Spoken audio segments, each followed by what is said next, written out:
warahmatullahi wabarakatuh. Selamat pagi anak-anak. Ya, masih semangat hari ini? Terima kasih atas semangat yang antusiasnya. Sebelum kita melakukan pembelajaran, mari kita coba kalian tengok kanan kiri kalian, teman kalian ada nggak? Coba. Ya, yang tidak hadir hari ini siapa? Baik, nanti tolong untuk sekretaris kelas dicatat ya, nanti ibu minta catatannya. Untuk pertemuan kali ini, setelah kalian melihat sekitar kalian, teman kalian, itu artinya ibu ingin kalian itu peduli terhadap satu sama lain. Sebelum mulai pembelajaran, kita sebaiknya berdoa terlebih dahulu. Untuk ketua kelasnya silahkan dipimpin berdoa, kemudian setelah itu kita lanjut dengan membacakan surat Al-Kafirun ya. Ya, sekarang kita membaca surat Al-Kafirun yuk bersama-sama. A'udzu billahi minasyaitonir rajim. Bismillahirrahmanirrahim. Qul ya ayyuhal kafirun la a'budu ma ta'budun wa la antum 'abiduna ma a'bud wa la ana 'abidum ma 'abadtum wa la antum 'abiduna ma a'bud lakum dinukum waliyadin. Shadaqallahul azim. Silahkan, ada yang bisa menerjemahkan? Baiklah, pada pertemuan kali ini kita akan membahas tentang kearifan Nabi Muhammad dalam mewujudkan perdamaian.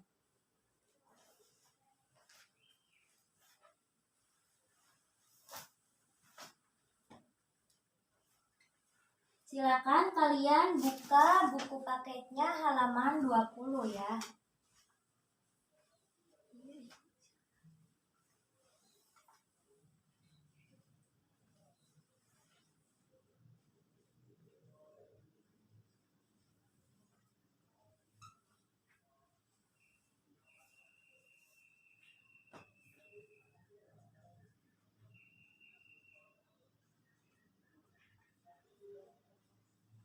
Nah, di situ terdapat 4 poin. Dalam bab ini terdapat 4 poin.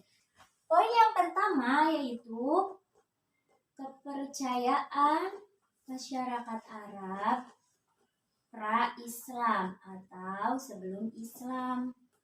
Ada yang tahu sebelum Islam masyarakat Arab itu menyembah apa? Ya, apa? Berhala. Oh, terus apa lagi? Jin. Oke. Kemudian apa lagi? Benda-benda mati. Oke. Nah, jadi kepercayaan masyarakat Arab pra-Islam itu secara garis besar terbagi menjadi 2. Di antaranya itu ada kepercayaan Hanif. Ada yang tahu kepercayaan Hanif itu apa? Yang sudah baca, silakan. Ya, baik. Jadi kepercayaan Hanif itu adalah kepercayaan masyarakat Arab yang masih lurus, yang masih mengikuti Nabi Ibrahim dan Nabi Ismail, yaitu yang dinamakan dengan agama ketauhidan. Apa sih Bu agama ketauhidan itu?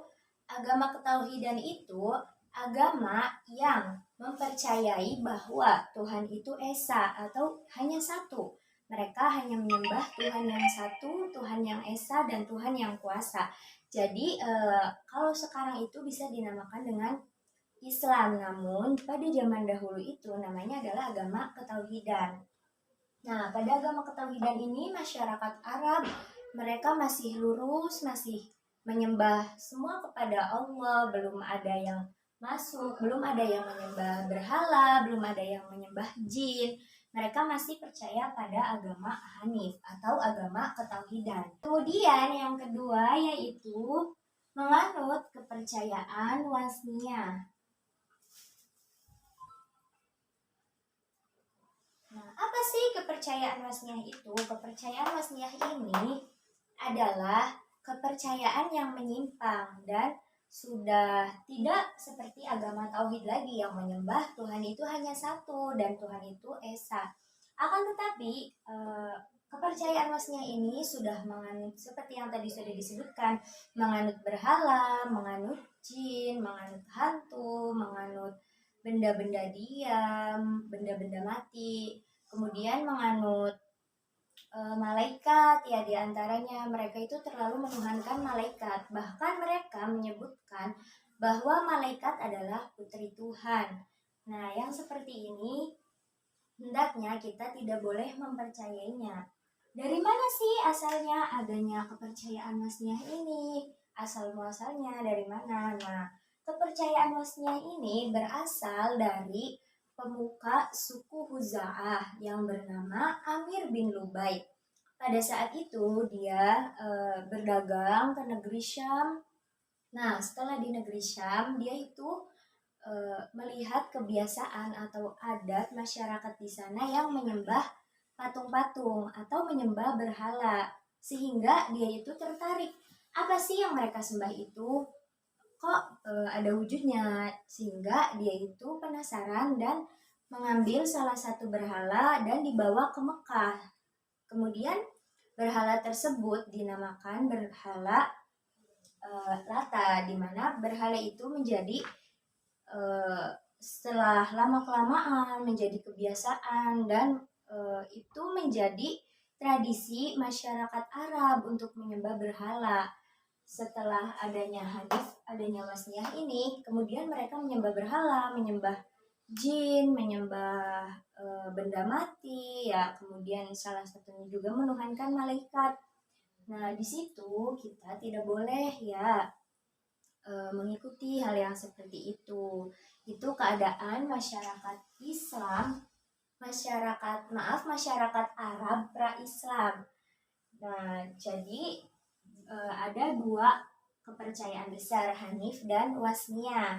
Di mana Hanif adalah agama ketauhidan dan Wasniyah adalah agama yang berbelok dari ketauhidan. Namun setelah datangnya Nabi Muhammad, mohon maaf, ini ya kepercayaan Hanif dan kepercayaan Wasniyah itu hilang dan mereka kembali kepada agama yang lurus. Mereka mulai mencari tahu seperti apa sih Islam itu dan mereka mulai mengikutinya. Kemudian yang kedua yaitu kondisi sosial masyarakat Arab pra-Islam.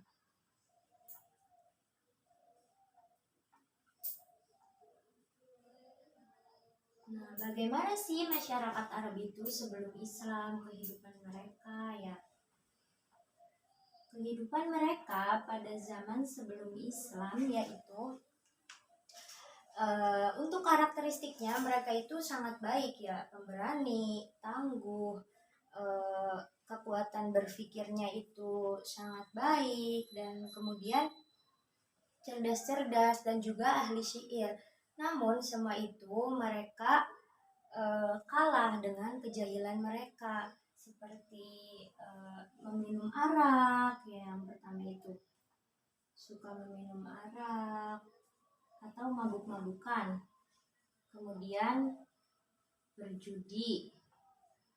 Nah, sehingga apa yang karakteristik mereka itu terbunuh oleh kejahilan mereka yang seperti ini, meminum arak, berjudi. Mereka juga apabila ada bayi perempuan yang lahir itu mereka sangat tidak suka, bahkan mereka menguburnya hidup-hidup. Karena menurut orang Arab, bayi perempuan itu aib untuk keluarganya dan tidak berdaya. Karena apa? Karena ketika yang lahir itu adalah bayi perempuan, maka nanti tidak bisa diikutsertakan untuk perang, untuk perkelahian, sehingga menurut mereka bayi perempuan itu aib ya. Jadi mereka itu akan mengubur hidup-hidup bayi perempuannya.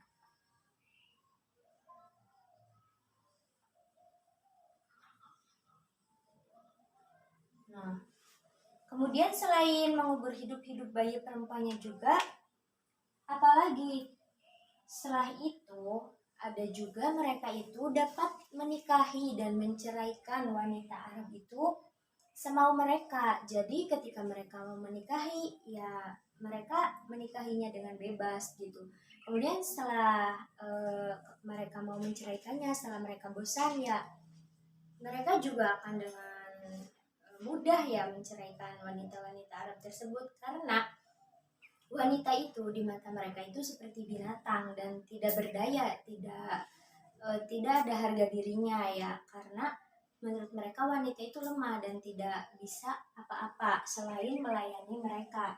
Dan dalam bangsa Arab sebelum Islam juga kan ada perbudakan, di mana di situ budak diperlakukan sangat tidak layak, seperti ya di berhubungan badan dengan majikannya ya, kemudian mereka diperlakukan seperti binatang, dipekerjakan tanpa batas seperti itu.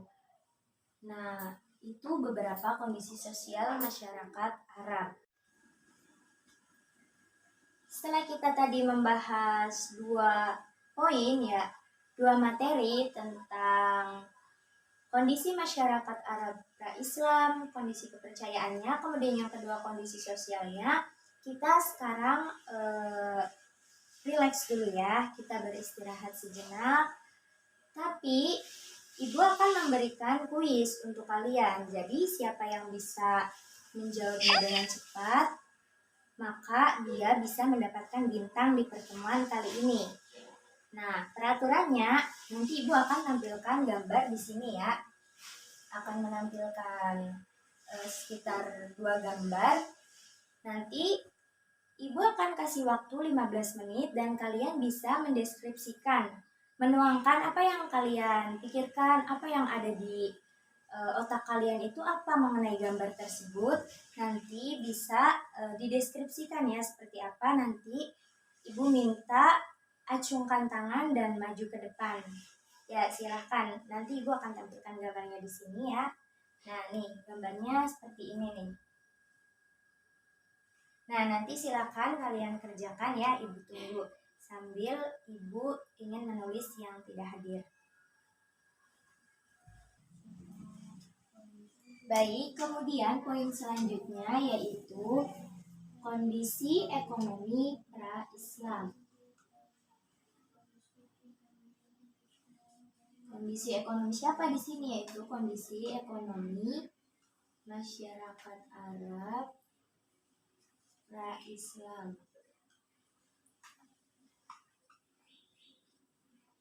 Ada yang tahu sebelum Islam datang bangsa Arab itu kebanyakan berprofesi sebagai apa? Nah, iya betul. Yang bangsa Arab ini kebanyakan mereka itu berprofesi sebagai pedagang. Kemudian ada peternakan, ya. Dan juga ada pertanian. Nah, bagaimana sih orang Arab itu dalam melaksanakan perdagangannya, peternakan, pertanian, apakah sama seperti kita di sini di Indonesia? Tentu berbeda ya, karena iklim di sana juga, cuaca di sana juga, dan kondisi geografisnya itu berbeda, tentu saja berbeda. Nah, pedagang di sana kebanyakan berprofesi sebagai pedagang. Sebelum Islam masuk, masyarakat Arab itu berprofesi sebagai pedagang, di mana yang dijual itu berupa kain sutra, parfum ya, dan juga logam seperti itu, dan juga ada peternakan. Untuk masyarakat Arab Badui, peternakan itu mereka gunakan untuk diri sendiri, jadi diolah oleh dirinya sendiri dan kemudian juga untuk dirinya sendiri. Artinya apa? Masyarakat Baduy itu mengelola peternakannya di sana itu kebanyakan peternakannya itu ya memelihara domba dan unta. Nah, domba dan unta tersebut oleh masyarakat Baduy itu diurus, kemudian diberi makan rumputan. Setelah itu mereka membesarkannya, kemudian mereka ambil dagingnya untuk mereka konsumsi. Setelah mereka ambil dagingnya untuk dikonsumsi, mereka juga mengambil kulitnya untuk dijadikan pakaian dan untuk dijadikan tenda tempat dia tinggal, karena masyarakat Arab Baduy itu nomaden. Apa sih nomaden itu? Nomaden itu tempat tinggalnya itu berpindah-pindah dari tempat satu ke tempat yang lain. Jadi apabila di tanah ini masih subur, masih terdapat banyak apa bahan makanan ya atau masih bisa diolah, maka mereka masih akan menetap masyarakat Baduy itu. Tapi ketika persediaannya itu sudah habis, maka mereka akan pindah ke tempat yang lain untuk memenuhi kebutuhan hidupnya.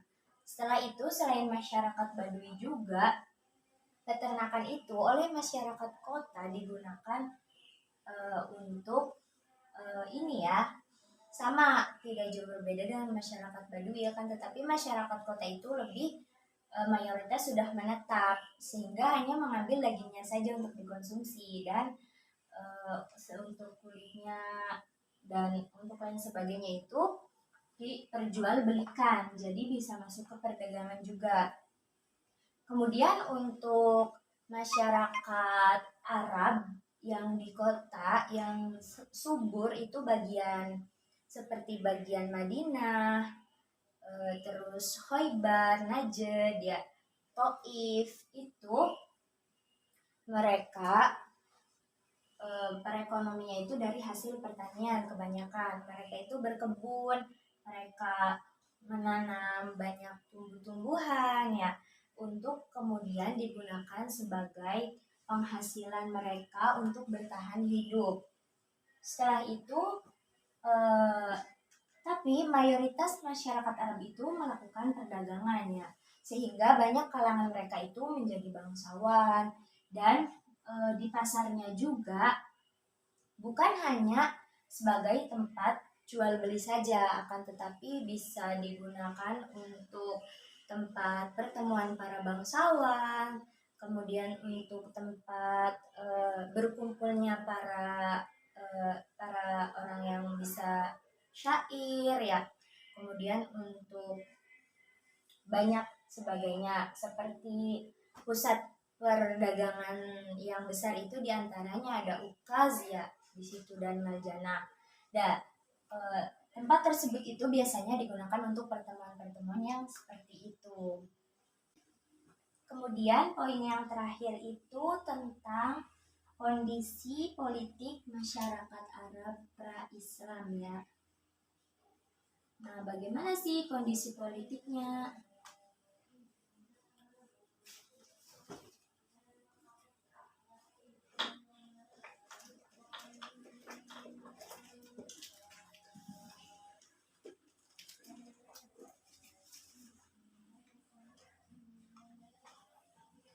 Kondisi politik masyarakat pra-Islam itu menggunakan kekaisaran ya, seperti pada zamannya ini Nasrani, di situ ada kekaisaran Nasrani dan Bizantium.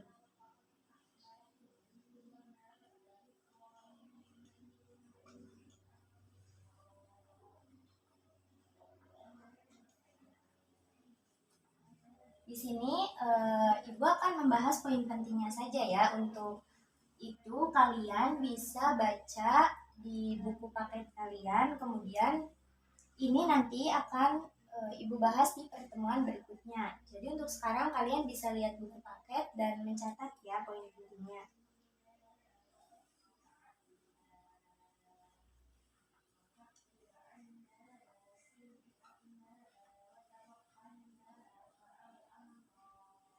Nah, di sini juga Ibu akan menjelaskan sekilas saja. Kemudian di sini ada Kekaisaran Persia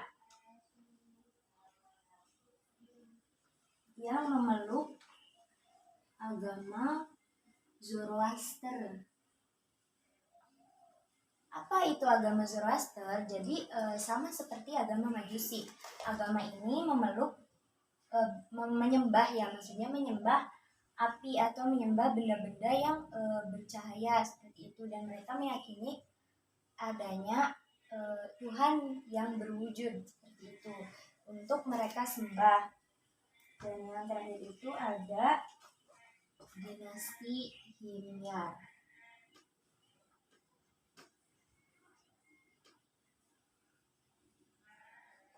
Nah, baik. Untuk keterangan selanjutnya ini kita bahas di pertemuan selanjutnya ya, karena waktunya juga sudah habis. Ibu mohon kalian silakan bisa lanjutkan ya menulisnya. Kemudian setelah itu dirapihkan alat tulisnya dan duduk yang rapi. Untuk pertemuan kali ini Ibu ucapkan terima kasih untuk kalian yang sudah hadir, dan kita doakan yang sedang sakit semoga lekas sembuh, dan Ibu memohon maaf apabila ada salah-salah kata ya. Mari kita akhiri dengan doa kifaratul majlis. Silakan dipimpin ketua kelasnya.